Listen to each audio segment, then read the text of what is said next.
രണ്ട് രാജാക്കന്മാരുടെ പുസ്തകം 16-ാം അധ്യായം.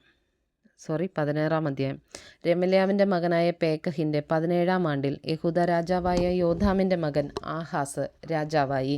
ആഹാസ് വാഴ്ച തുടങ്ങിയപ്പോൾ അവന് 20 വയസ്സായിരുന്നു. അവൻ യെരൂശലേമിൽ 16 സംവത്സരം വാണു. തൻ്റെ പിതാവായ ദാവീദ് ചെയ്തതുപോലെ തൻ്റെ ദൈവമായ യഹോവയ്ക്ക് പ്രസാദമായുള്ളത് ചെയ്തില്ല. അവൻ ഇസ്രായേൽ രാജാക്കന്മാരുടെ വഴിയിൽ നടന്നു.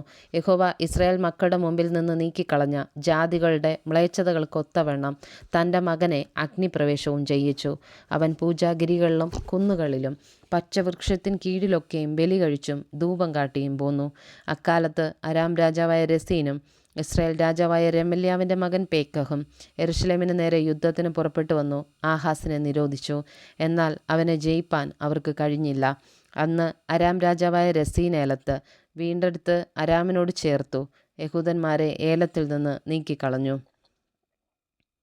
അരാമ്യർ ഏലത്തിൽ വന്ന് ഇന്നുവരെയും അവിടെ പാർക്കുന്നു. ആഹാസ് അശൂർ രാജാവായ തിഗ്ലത് പിലേസറിൻ്റെ അടുക്കൽ ദൂതന്മാരെ അയച്ചു. ഞാൻ നിന്റെ ദാസനും നിന്റെ പുത്രനുമാകുന്നു. നീ വന്ന് എന്നോട് എതിർത്തിരിക്കുന്ന അരാം രാജാവിൻ്റെ കയ്യിൽ നിന്നും ഇസ്രായേൽ രാജാവിൻ്റെ കയ്യിൽ നിന്നും എന്നെ രക്ഷിക്കണമെന്ന് പറയിച്ചു. അതിനായിട്ട് ആഹാസ് യഹോവയുടെ ആലയത്തിലും രാജധാനിയിലെ ഭണ്ഡാരത്തിലും കണ്ട വെള്ളിയും പൊന്നും എടുത്ത് അശൂർ രാജാവിന് സമ്മാനമായി കൊടുത്തയച്ചു. അശൂർ രാജാവ് അവൻ്റെ അപേക്ഷ കേട്ടു. അശൂർ രാജാവ് ദമ്മേശെക്കിൽ ചെന്ന് അതിനെ പിടിച്ച് അതിലെ നിവാസികളെ കീരിലേക്ക് ബദ്ധരായി കൊണ്ടുപോയി രസീനെ കൊന്നുകളഞ്ഞു.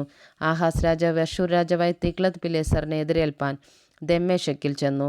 ദമ്മേശെക്കിലെ ബലിപീഠം കണ്ടു. ആഹാസ് രാജാവ് ബലിപീഠത്തിൻ്റെ ഒരു പ്രതിമയും അതിൻ്റെ എല്ലാ പണിയോടും കൂടിയുള്ള മാതൃകയും ഊരിയ പുരോഹിതന് കൊടുത്തയച്ചു. ഊരിയ പുരോഹിതൻ ഒരു യാഗപീഠം പണിതു. ആഹാസ് രാജാവ് ദമ്മേശെക്കിൽ നിന്ന് അയച്ച പ്രകാരമൊക്കെയും ആഹാസ് രാജാവ് ദമ്മേശെക്കിൽ നിന്ന് വരുമ്പോഴൊക്കെ ഊരിയ പുരോഹിതൻ അത് പണിതിരുന്നു. രാജാവ് ദമ്മേശെക്കിൽ നിന്ന് വന്നപ്പോൾ ആ യാഗപീഠം കണ്ടു. രാജാവ് യാഗപീഠത്തിങ്കിൽ ചെന്ന് അതിന്മേൽ കയറി ഹോമയാഗവും ഭോജനയാഗവും ദഹിപ്പിച്ച് പാനീയയാഗവും പകർന്നു. സമാധാനയാഗങ്ങളുടെ രക്തവും യാഗപീഠത്തിന്മേൽ തളിച്ചു. യഹോവയുടെ സന്നിധിയിലെ താമ്രയാഗപീഠം അവൻ ആലയത്തിന് മുൻവശത്ത് തൻ്റെ യാഗപീഠത്തിനും യഹോവയുടെ ആലയത്തിനും മധ്യേ നിന്ന് നീക്കി തൻ്റെ യാഗപീഠത്തിൻ്റെ വടക്ക് വശത്ത് കൊണ്ടുപോയി വച്ചു. ആഹാസ് രാജാവ് ഊരിയ പുരോഹിതനോട് കൽപ്പിച്ചത്, മഹായാഗപീഠത്തിന്മേൽ നീ രാവിലത്തെ ഹോമയാഗവും വൈകുന്നേരത്തെ ഭോജനയാഗവും രാജാവിൻ്റെ ഹോമയാഗവും ഭോജനയാഗവും ദേശത്തെ സകല ജനത്തിൻ്റെയും ഹോമയാഗവും ഭോജനയാഗവും ദഹിപ്പിക്കുകയും അവരുടെ പാനീയയാഗങ്ങൾ കഴിക്കുകയും ഹോമയാഗങ്ങളുടെയും ഹനനയാഗങ്ങളുടെയും രക്തമൊക്കെയും തളിക്കുകയും ചെയ്യണം. താമ്രയാഗപീഠത്തെപ്പറ്റിയോ ഞാൻ ആലോചിച്ചു കൊള്ളാം. ആഹാസ് രാജാവ് കൽപ്പിച്ചതുപോലൊക്കെയും ഊരിയ പുരോഹിതൻ ചെയ്തു.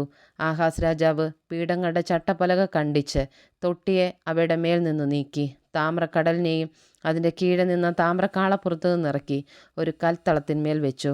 ആലയത്തിങ്കിൽ ഉണ്ടാക്കിയിരുന്ന ശബത്ത് താഴ്വാരവും രാജാവിന് പ്രവേശിപ്പാനുള്ള പുറത്തെ നടയും അശൂർ രാജാവിനെ വിചാരിച്ച് യഹോവയുടെ ആലയത്തിങ്കിൽ നിന്ന് മാറ്റിക്കളഞ്ഞു. ആഹാസ് ചെയ്ത മറ്റുള്ള വൃത്താന്തങ്ങൾ യഹൂദ രാജാക്കന്മാരുടെ വൃത്താന്ത പുസ്തകത്തിൽ എഴുതിയിരിക്കുന്നല്ലോ. ആഹാസ് തൻ്റെ പിതാക്കന്മാരെ പോലെ നിദ്ര പ്രാപിച്ചു. ദാവീദിൻ്റെ നഗരത്തിൽ അവൻ്റെ പിതാക്കന്മാരുടെ അടുക്കൽ അവനെ അടക്കം ചെയ്തു. അവൻ്റെ മകൻ ഹിസ്കിയാവ് അവന് പകരം രാജാവായി.